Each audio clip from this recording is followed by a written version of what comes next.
Hello, and welcome back to another episode of Critical Reactions with your host, Bryan. Yesterday we looked at EISREGEN. We checked out a song from earlier in their career.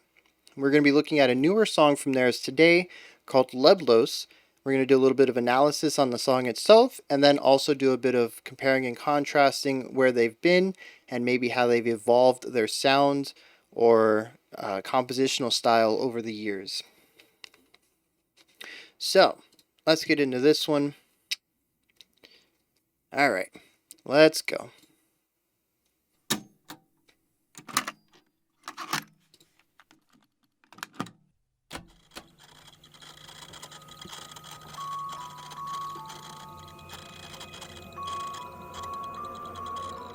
Leblos soll es sein, nur für mich in ganz allein. Und einer lauen Sommernacht hab ich es zu mir gebracht. Leblos soll es sein, nie mehr sprechen, nie mehr schreien. Einfach still am Boden liegen, was unter für die Alltagspfleger. Ich mag es nicht, wenn es spricht. Yeah, interesting. We've got some folk elements there in the beginning, very folk metal sounds.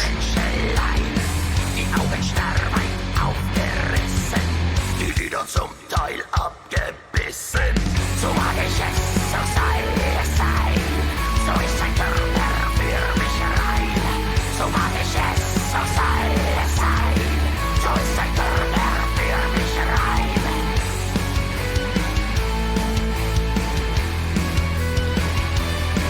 So there's a very strong melody in that violin.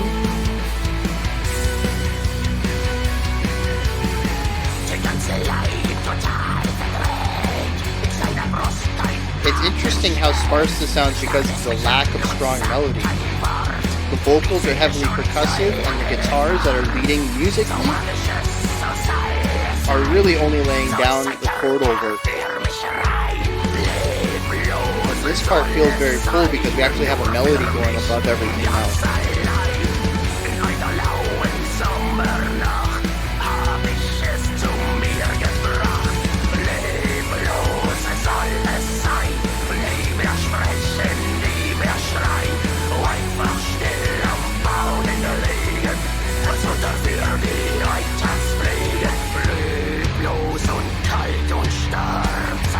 Yeah, so we got these dotted quarters.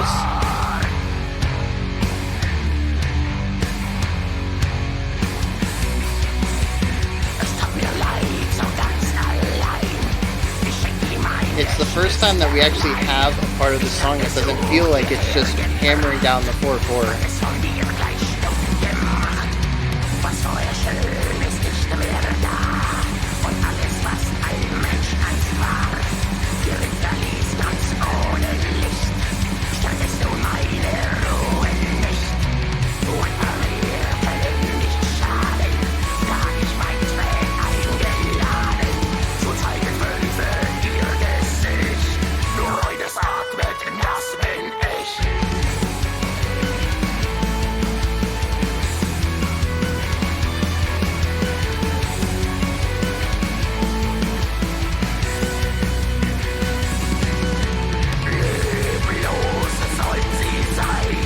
This is what I've been waiting for, actually.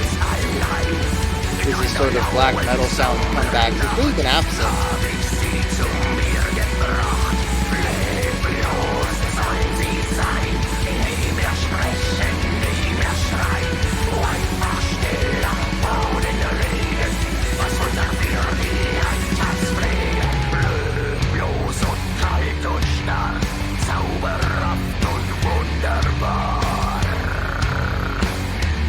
I like that little trill there in the vocals. Alright. Interesting ending.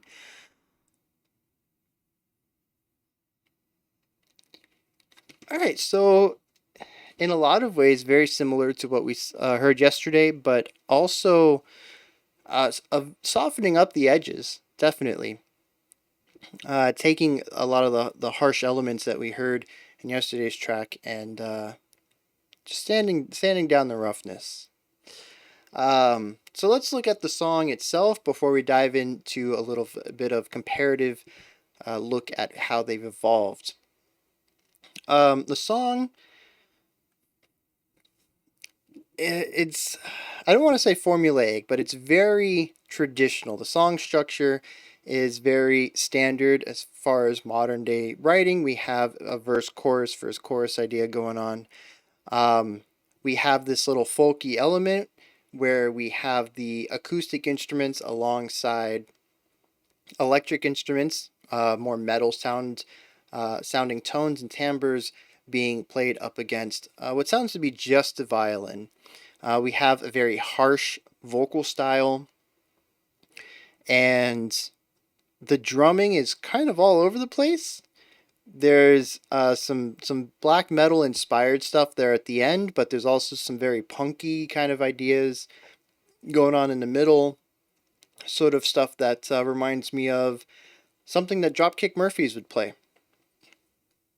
There's a couple of sections, I think, especially in the chorus when the violin comes in, and it kind of gives it a bit of a sea shanty kind of style going on with the punk drumming with that almost upbeat violin melody. So that's really interesting. But all these different ideas kind of come together into a very cohesive song. We have very exact roles for each of the instruments, and they don't really delineate much from them. The violin is the melody, the guitar is the chords, the vocals and drums both fill in a rhythmic element, and then the vocals also deliver the lyrics, which is providing some of the non-musical thematic elements to the song. The music video, though, is interesting, and I don't typically take information from music videos, but I don't want to do too much analysis based on this in case the music video is completely separated from the song. That does happen sometimes. But it's interesting that the music video is about this game of sort of a play on Russian roulette where you play a game and the cost to losing the game is taking your life. We have that visual up against a song that is very upbeat, forward momentum, really driven, sort of bouncy in sections. It is not really an overbearing song. There's definitely some elements that are harsher that I think could attribute to some of the visual storytelling that we saw in the music video. But for the most part, to me, the song is not lining up with the visuals, the story and the visuals format. So yeah, that's just that throws me off. That's a really interesting choice, and maybe it's the lyrics that tie it all together. But at that point, then the lyrics are also darker or heavier than the music suggests, and we have a little bit of synchronization issues between the musical themes and the story it's telling versus what the lyrical themes and what the story they're telling. So there's this interesting dichotomy there. Again, I don't know what it is with these guys and just mashing together things, opposite sides of the spectrum. But yeah, this is another song that seems to have opposing ideas and mashing them together. And, yesterday I was talking about not really knowing what their identity is, what their musical fingerprint is, and how they're employing that into the music. And maybe that's it. Maybe they just really love taking contrasting ideas and mashing them together. I don't know. I've only heard 2 songs from them now, but that's a theme I'm seeing. I mean, twice could be a coincidence, but it's also the start of a pattern. But yeah, so the music I don't think really does anything too interesting, at least for my ears. That's not to say it's not a good song. That's not to say that there might not be some nuance that I'm missing, especially since some of the musical aspects are kind of rooted in some of these harsher ideas like black metal. that I'm not too familiar with. So maybe there's some interesting ideas that I'm just missing out on there because I'm lacking the context of the genre as a whole. But the song just seems to be, at least to my ears, this kind of happy, bouncy track with a little bit of grit to it, um, that follows a pretty standard rock format. It sounds like, yeah, that's not a bad comparison. It's a radio rock song with a little bit of harshness on it. We have even the black metal esque ending. I could see being on the radio. I think the only thing that would not make this radio friendly is the vocal style. Other than that, it is kind of like a folky pop rock song. Um, which is a weird thing to say given what we checked out yesterday with EISREGEN. Uh, that was a song that I could never imagine seeing on a radio. I mean, that's not a topic that came up, but in retrospect, it's a very harsh, abrasive song, not very palatable. I think this one is extremely palatable. It reminds me of other folk metal bands, but done in a very palatable style, aside from the vocals. And yeah, it's not an offensive song at all, I would say. Even the vocals, I don't think would be too grating for a typical rock listener. Maybe for somebody who only listens to pop, this might be a bit grating. But something that I mentioned yesterday was how unintelligible the vocals were due to mostly the mix, probably, but also just the way that they were being delivered. But here, there's a lot of enunciation and clarity in the vocals. Now, that there's still enough grit there, plus the language barrier, that I had some issue with some syllables, I would say. But overall, I think there is a lot of clarity. And if you spoke German, I think this is German. Um, if you spoke the language anyways, I think you would not have too difficult of a time understanding the vocals. Um, which is, like I said, just a far cry from yesterday's track. And that's really interesting. That I mentioned at the beginning of this analysis that I think that they sort of sanded down some of the roughness, the rough patches on their playing style. And what I mean by that is they've gotten rid of the aspects that are less palatable or less difficult to listen to or less difficult to understand, and softened up everything so that they can keep this core sound, this folky, renaissance-y black metal idea, and turn it into something that I think a lot of people wouldn't mind listening to. And this is one of the ways. The vocals are easier to understand, both by mix and by delivery. And the delivery could have just been the maturation of the vocalist over time and really learning how to dig into the enunciation. I've mentioned before, with growling, it muddies up enunciation, and that's going to make it difficult to understand. But really good growlers, or at least the growling that I have found myself appreciating over time, is the ones where the vocalists really dig into and over enunciate their words because they're compensating for the muddiness. And this is a vocalist that I think dug into that as well, really learning how to over enunciate so that they're easily heard. Now, the mix is also something that's drastically changed from yesterday. This has a very full sound to it. There's still the typical black metal leveling where the vocals are pushed down right around, maybe even a little beneath the guitars. So there is a little bit of issue there where you might hear the guitar over the vocalist and really have to key into the vocals to hear the words. But I don't think it's so far down there like in some bands we've checked out where it almost becomes part of the sound and really difficult to isolate. This kind of sit like we checked out yesterday. It kind of sits in the middle between sitting on top of everything pop style and sitting way down black metal style. It's sitting right there in the middle, right around the same area as the guitars. There's also this nice full sound to it all. Yesterday's song sounded very anemic, and this one has a very modern sound to it. It's very wide, it feels very full. Um, and even though there's only the four instruments, I think vocals, violin, guitar. I didn't even pick that up yesterday. I did not hear any bass yesterday. I didn't. I don't remember if I heard bass, but I didn't talk about it at all, and that makes me think I didn't hear it. And I didn't hear any bass in here either.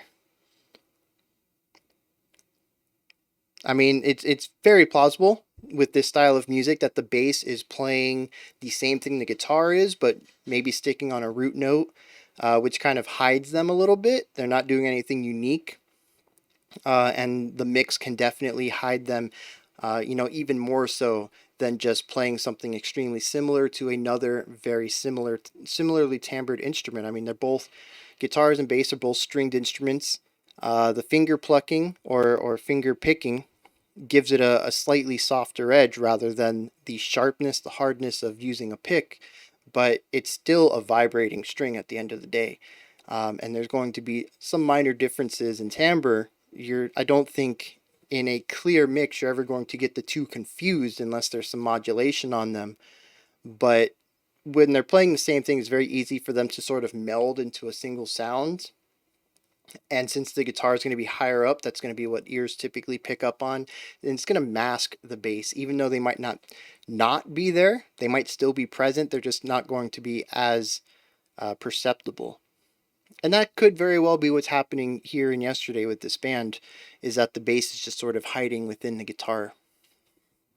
But yeah, definitely we have the drums, the violin, the guitar, and the vocalist at least. And despite being such a small group, we have a very wide sound. It's a very modern sound, very modern metal. Again, far cry from yesterday, but still retaining a lot of the same individual volume levels of the genre style they're going for. Now let's look at some of the more interesting things here, I think, which is how they've adapted the black metal genre and that black metal sound into here. Black metal is mostly known for its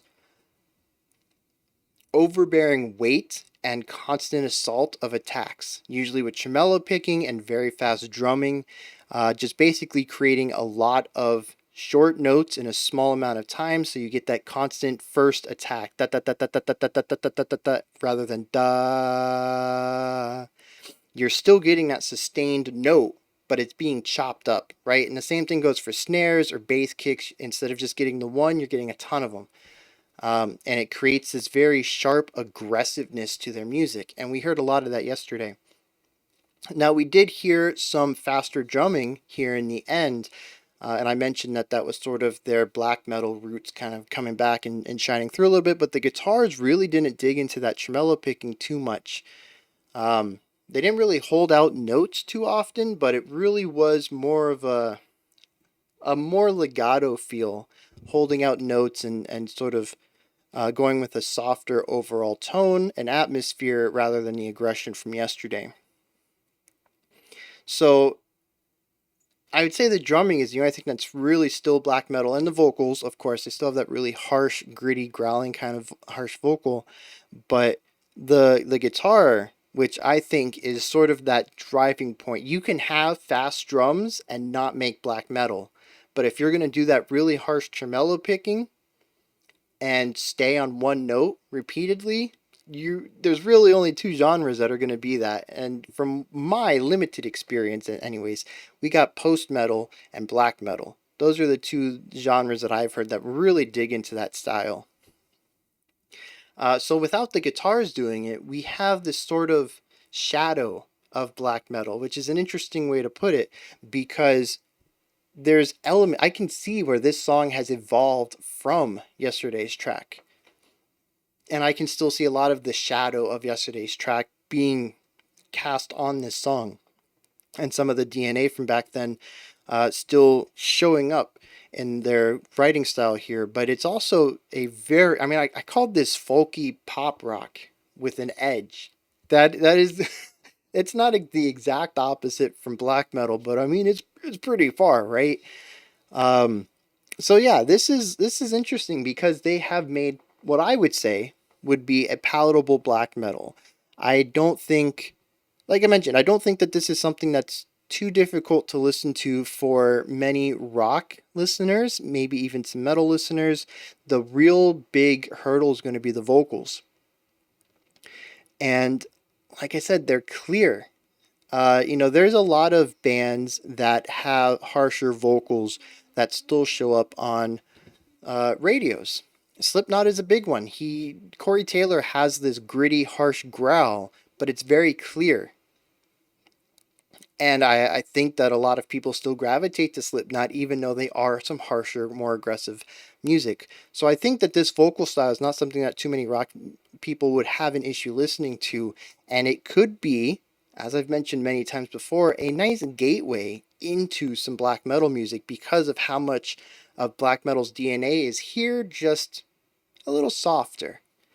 And maybe somebody would listen to this. This came out a year and a month ago, a year and 2 months ago. Someone might listen to this and say, oh, this isn't that bad. I really dig this, and kind of get used to that vocalist, get used to the growling. And that, to me, is the biggest hurdle for some of this more aggressive metal. Some of the more extreme metal is vocalists. That's to me, that's really the defining thing that's going to make or break a listener, whether they enjoy the music or not. So once you get them with this palatable music that actually has this nice, diversity, having the violin in there, providing a little bit of some acoustic work and melodic work over top the metal framework at the bottom. You get them past that vocalist though, and maybe they start digging more and more into their back catalog, start checking out some of their older works, and they end up on something like yesterday's track, and they've grown, they've had a pathway back to it, assuming that from 96 to 2020, EISREGEN has had a very linear progression in their evolution. But assuming that they could make their way backwards through albums and slowly arrive at a point where they can listen to something extremely black metal like what we checked out yesterday. And I've mentioned before how important these types of gateway bands, or at least gateway albums, are, providing some of these more harsher metal elements in a more palatable form and helping people have a bridge to get from their rock or pop or maybe radio metal stuff like new metal and Slipknot and stuff that's heavy for most people, but not really heavy for metalheads. People who have really explored some of the extreme stuff. They can really take them from that point and pull them into some of the more extreme metal subgenres out there. So yeah, this is really cool. We've checked out bands that have sort of drastically changed their style in previous bands we've checked out with this theme, but I think this is one that hasn't really changed too much. There's still, like I said, there's still a lot of that black metal style here, but the changes have been about them employing their own feel and softening up the sound into who they are and the sound that they want to make. And I think that's really interesting, that they can keep that vocal style and keep some of the rhythmic elements and that black metal's known for, while creating something beautiful. This is a very pretty song, which again just kind of goes real weird with the music video and possibly lyrics.